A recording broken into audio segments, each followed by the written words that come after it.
क्या केवल धन दौलत ही किसी घर को बड़ा बनाती है, या फिर प्रेम, सम्मान और त्याग उसे महान बनाते हैं?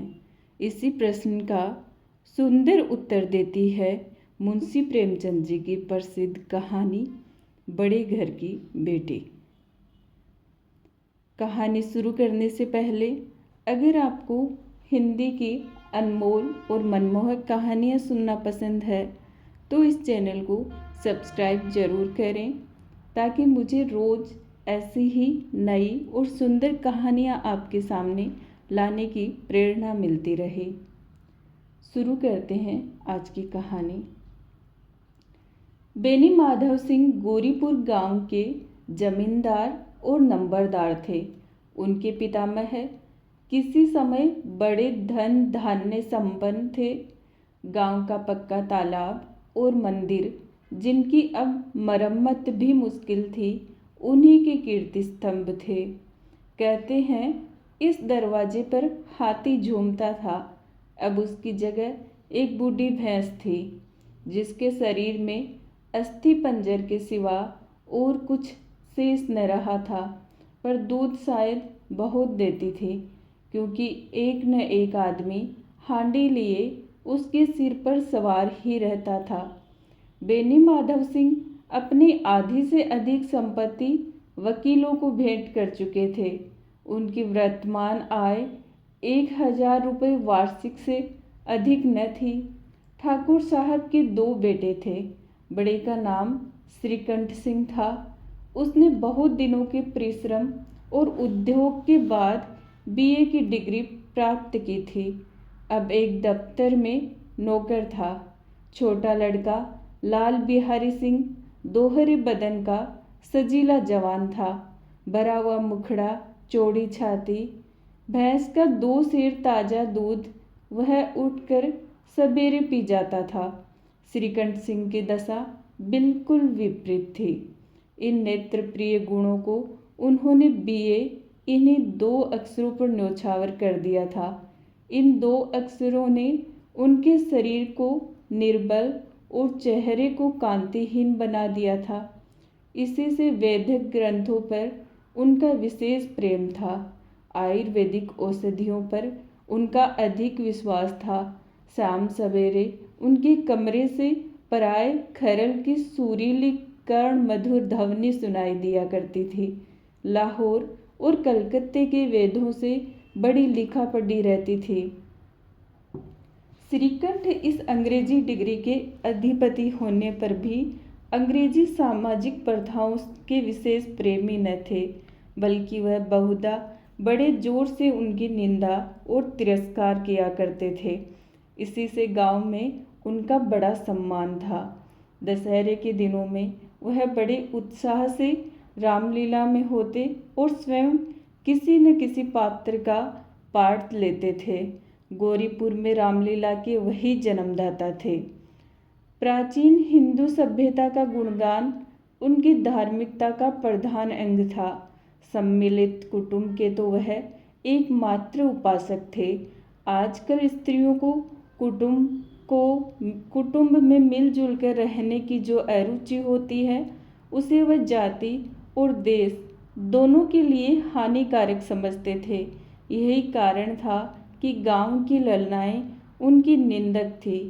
कोई कोई तो उन्हें अपना शत्रु समझने में भी संकोच न करती थी। स्वयं उनकी पत्नी को ही इस विषय में उनसे विरोध था। इसलिए नहीं कि उसे अपने सास ससुर, देवर या जेठ आदि से घृणा थी, बल्कि उनका विचार था कि यदि बहुत कुछ सहने और तरह देने पर भी परिवार के साथ निर्वाह न हो सके, तो आए दिन की कलह से जीवन को नष्ट करने की अपेक्षा यही उत्तम है कि अपनी खिचड़ी अलग पकाई जाए। आनंदी एक बड़े उच्च कुल की लड़की थी। उसके बाप एक छोटी सी रियासत के तालुकेदार थे। विशाल भवन, एक हाथी, 3 कुत्ते, बाज बहरी सिकरे, झाड़ फानूस, ऑनरेरी मजिस्ट्रेट और ऋण, जो एक प्रतिष्ठित तालुकेदार के भोग्य पदार्थ है, सभी यहाँ विद्यमान थे। नाम था भूप सिंह। बड़े उदार चित्त और प्रतिभाशाली पुरुष थे, पर दुर्भाग्य से लड़का एक भी न था। 7 लड़कियां हुई और देवयोग से सबकी सब जीवित रही। पहली उमंग में तो उन्होंने 3 ब्याह दिल खोल कर किए, पर 15-20 हजार रुपयों का कर्ज सिर पर हो गया तो आंखें खुली, हाथ समेट लिया। आनंदी चौथी लड़की थी। वह अपनी सब बहनों से अधिक रूपवती और गुणवती थी। इससे ठाकुर भूप सिंह उसे बहुत प्यार करते थे। सुंदर संतान को कदाचित उसके माता पिता भी अधिक चाहते हैं। ठाकुर साहब बड़े धर्म संकट में थे कि इसका विवाह कहाँ करें। न तो यही चाहते थे कि ऋण का बोझ बढ़े और न यही स्वीकार था कि उसे अपने को भाग्यहीन समझना पड़े। एक दिन श्रीकंठ उनके पास किसी चंदे का रुपया मांगने आए। शायद नागरी प्रचार का चंदा था। भूप सिंह उनके स्वभाव पर रिझ गए और धूमधाम से श्रीकंठ सिंह का आनंदी के साथ ब्याह हो गया। आनंदी अपने नए घर में आई तो यहाँ का रंग ढंग कुछ और ही देखा। जिस टीम टाम की उसे बचपन से ही आदत पड़ी हुई थी, वह यहाँ नाम मात्र को भी न थी। हाथी घोड़ों का तो कहना ही क्या, कोई सजी हुई सुंदर बहली तक न थी। रेशमी स्लीपर साथ लाई थी, पर यहाँ बाग कहाँ। मकान में खिड़कियाँ तक न थी, न जमीन पर फर्श, न दीवार पर तस्वीरें। ये एक सीधा सादा देहाती गृहस्थी का मकान था, किंतु आनंदी ने थोड़े ही दिनों में अपने को इस नई अवस्था के ऐसा अनुकूल बना लिया मानो उसने विलास के सामान कभी देखे ही न थे। एक दिन दोपहर के समय लाल बिहारी सिंह 2 चिड़िया लिए हुए आया और भावच से बोला, जल्दी से पका दो, मुझे भूख लगी है। आनंदी भोजन बनाकर उसकी राह देख रही थी। अब ये नया व्यंजन बनाने बैठी। हांडी में देखा तो घी पाव भर से अधिक न था। बड़े घर की बेटी किफायत क्या जाने, उसने सब घी मांस में डाल दिया। लाल बिहारी खाने बैठा तो दाल में घी न था। बोला, दाल में घी क्यों नहीं छोड़ा? आनंदी ने कहा, घी सब मांस में पड़ गया। लाल बिहारी जोर से बोला, अभी परसों ही घी आया है, इतना जल्द उठ गया? आनंदी ने उत्तर दिया, आज तो कुल पाव भर रहा होगा, वह सब मैंने मांस में डाल दिया। जिस तरह सूखी लकड़ी जल्दी से जल उठती है, उसी तरह सुधा से बावला मनुष्य जरा जरा सी बात पर तिनक जाता है। लाल बिहारी को भावच की ये डिठाई बहुत बुरी मालूम हुई। तिनक कर बोला, मेके में तो चाहे घी की नदी बहती हो। स्त्री गालियां सह लेती है, मार भी सह लेती है, पर मैके की निंदा उनसे नहीं सही जाती। आनंदी मुंह फेर कर बोली, हाथी मरा भी तो 9 लाख का, वहाँ इतना घी नित्य नाई कहार खा जाते हैं। लाल बिहारी जल गया, थाली उठाकर पलट दी और बोला, जी चाहता है जीभ पकड़ कर खींच लूँ। आनंदी को भी क्रोध आ गया, मुंह लाल हो गया। बोली, वह होती तो आज इसका मजा चखाते। अब अनपढ़ उज्जड़ ठाकुर से न रहा गया। उसकी स्त्री एक साधारण जमींदार की बेटी थी। जब जी चाहता उस पर हाथ साफ कर लिया करता था। खड़ाऊ उठाकर आनंदी की ओर जोर से फेंकी और बोला, जिसके गुमान पर भूली हुई हो उसे भी देखूंगा और तुम्हें भी। आनंदी ने हाथ से खड़ाऊ रोकी, सिर बच गया, पर उंगली में बड़ी चोट आई। क्रोध के मारे हवा से हिलते पत्ते की भांति कांपती हुई अपने कमरे में आकर खड़ी हो गई। स्त्री का बल और साहस, मान और मर्यादा पति तक है। उसे अपने पति के ही बल और पुरुषत्व का घमंड होता है। आनंदी खून का घूंट पीकर रह गई। श्रीकंठ सिंह शनिवार को घर आया करते थे। बृहस्पति को यह घटना हुई थी। 2 दिन तक आनंदी को भवन में रही, न कुछ खाया न पिया, उनकी बाट देखती रही। अंत में शनिवार को वह नियमानुकूल संध्या समय पर आए और बाहर बैठकर कुछ इधर उधर की बातें करने लगे। कुछ देश काल संबंधी समाचार तथा कुछ नए मुकदमों आदि की चर्चा करने लगे। यह वार्तालाप 10 बजे रात तक होता रहा। गांव के भद्र पुरुषों को इन बातों में ऐसा आनंद मिलता था कि खाने पीने की भी सुधि न रहती थी। श्रीकंठ को पिंड छुड़ाना मुश्किल हो जाता था। ये 2-3 घंटे आनंदी ने बड़े कष्ट से काटे। किसी तरह भोजन का समय आया, पंचायत उठी, एकांत हुआ तो लाल बिहारी ने कहा, भैया आप जरा भाभी को समझा दीजिएगा कि मुंह संभाल कर बातचीत किया करे, नहीं तो एक दिन अनर्थ हो जाएगा। बेनी माधव सिंह ने बेटी की ओर साक्षी दी। हाँ, बहू बेटियों का यह स्वभाव अच्छा नहीं कि मर्दों के मुंह लगे। लाल बिहारी, वह बड़े घर की बेटी है तो हम भी कोई कुर्मी कहार नहीं है। श्रीकंठ ने चिंतित स्वर से पूछा, आखिर बात क्या हुई? लाल बिहारी ने कहा, कुछ भी नहीं, यूं ही आप उलझ पड़ी। मैके के सामने हम लोगों को कुछ समझती ही नहीं। श्रीकंठ खा पीकर आनंदी के पास गए। वह भरी बैठी थी। यह हजरत भी कुछ तीखे थे।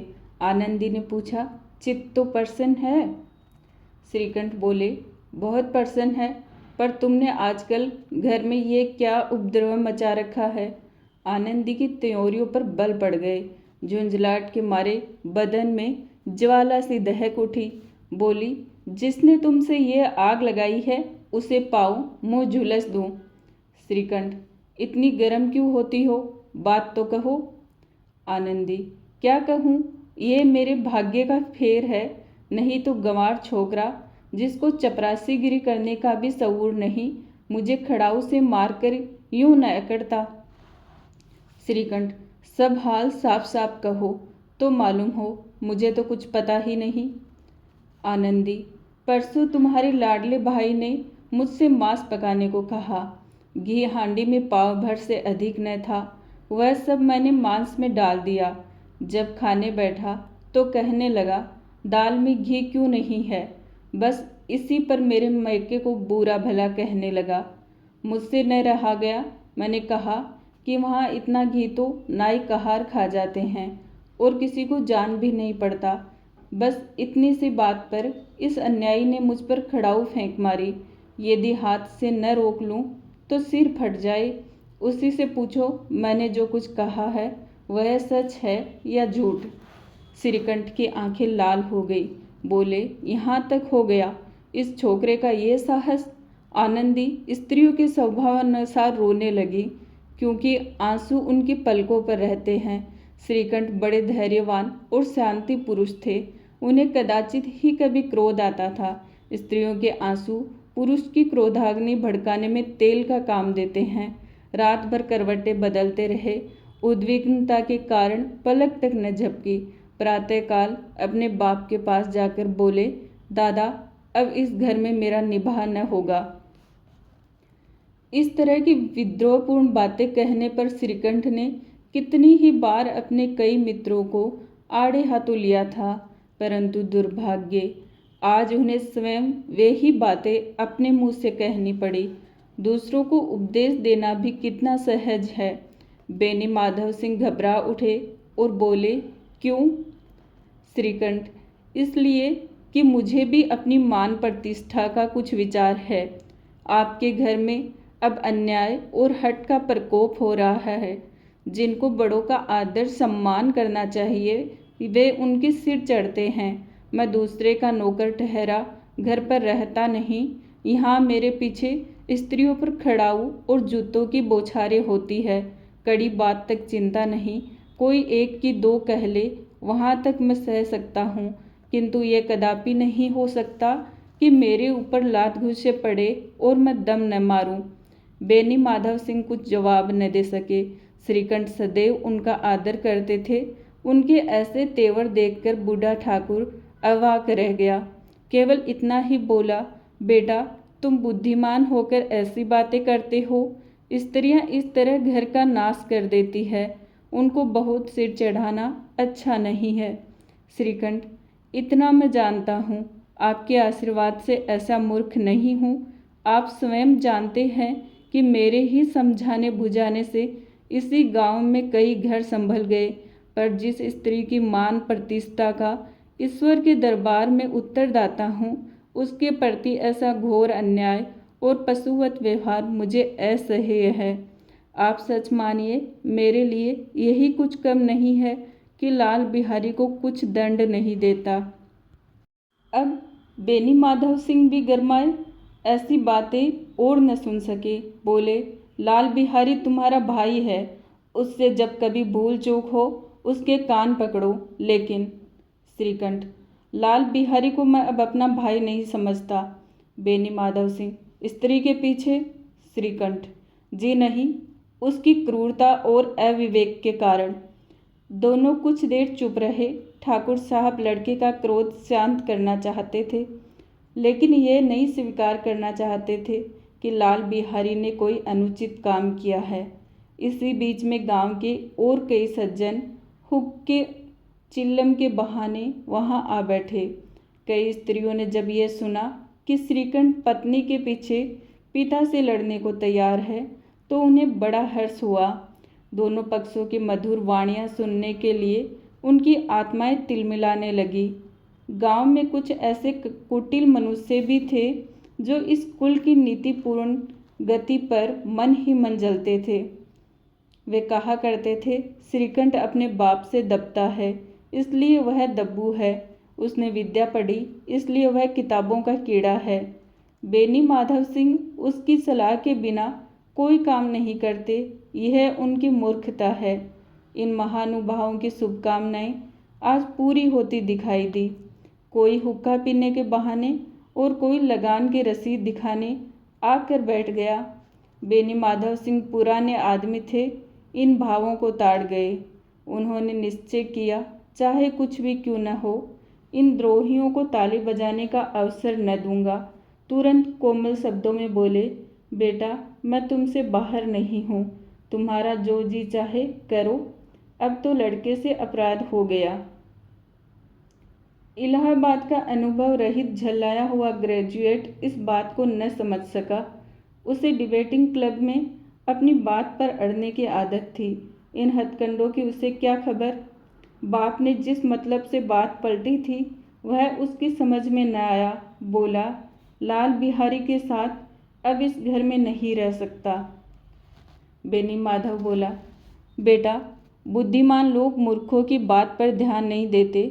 वह बेसमझ लड़का है, उससे जो कुछ भूल हुई उसे तुम बड़े होकर क्षमा करो। श्रीकंठ, उसकी इस दुष्टता को मैं कदापि नहीं सह सकता। या तो वही घर में रहेगा या मैं ही। आपको यदि वह अधिक प्यारा है तो मुझे विदा कीजिए, मैं अपना भार आप संभाल लूँगा। यदि मुझे रखना चाहते हो तो उससे कहिए जहाँ चाहे चला जाए, बस ये मेरा अंतिम निश्चय है। लाल बिहारी सिंह दरवाजे की चौखट पर चुपचाप खड़ा बड़े भाई की बातें सुन रहा था। वह उनका बहुत आदर करता था। उसे कभी इतना साहस न हुआ था कि श्रीकंठ के सामने चारपाई पर बैठ जाए, हुक्का पी ले या पान खा ले। बाप का भी वह इतना मान न करता था। श्रीकंठ का भी उस पर हार्दिक स्नेह था। अपने होश में उन्होंने कभी उसे घुड़का तक न था। जब वह इलाहाबाद से आते तो उसके लिए कोई न कोई वस्तु अवश्य लाते। मुकद्दर की जोड़ी उन्होंने बनवा दी थी। पिछले साल जब उसने अपने से डोडे जवान को नागपंचमी के दिन दंगल में पछाड़ दिया तो उन्होंने पुलकित होकर अखाड़े में ही जाकर उसे गले लगा लिया था। 5 रुपए के पैसे लुटाए थे। ऐसे भाई के मुंह में आज ऐसी हृदय विदारक बात सुनकर लाल बिहारी को बड़ी गिलानी हुई। वह फूट फूट कर रोने लगा। इसमें संदेह नहीं कि अपने किए पर पछता रहा था।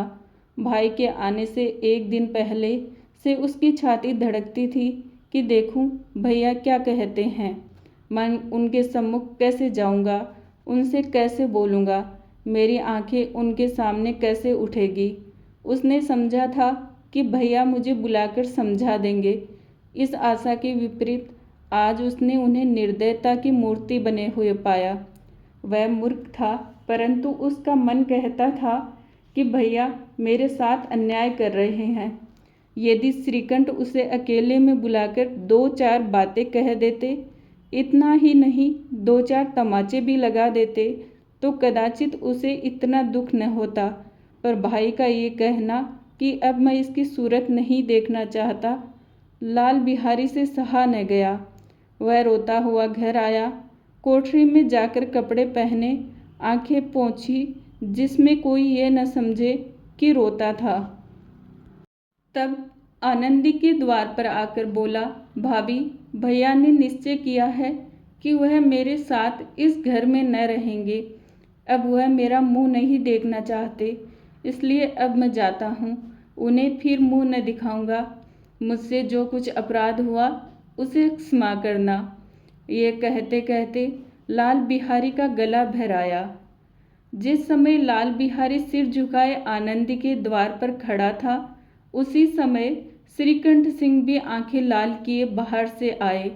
भाई को खड़ा देखा तो घृणा से आंखें फेर ली और कतरा कर निकल गए, मानो उसकी परछाई से दूर भागते हों। आनंदी ने लाल बिहारी की शिकायत तो की थी, लेकिन अब मन में पछता रही थी। वह स्वभाव से ही दयावती थी। उसे इसका तनिक भी ध्यान न था कि बात इतनी बढ़ जाएगी। वह मन में अपने पति पर झुंझला रही थी कि ये इतने गर्म क्यों होते हैं। उस पर यह भय भी लगा हुआ था कि कहीं मुझसे इलाहाबाद चलने को कहें तो कैसे क्या करूंगी। इस बीच में जब उसने लाल बिहारी को दरवाजे पर खड़े ये कहते सुना कि अब मैं जाता हूँ, मुझसे जो कुछ अपराध हुआ क्षमा करना, तो उसका रहा सहा क्रोध भी पानी हो गया। वह रोने लगी। मन का मैल धोने के लिए नयन जल से उपयुक्त और कोई वस्तु नहीं है। श्रीकंठ को देखकर आनंदी ने कहा, लाला बाहर खड़े बहुत रो रहे हैं। श्रीकंठ, तो मैं क्या करूं?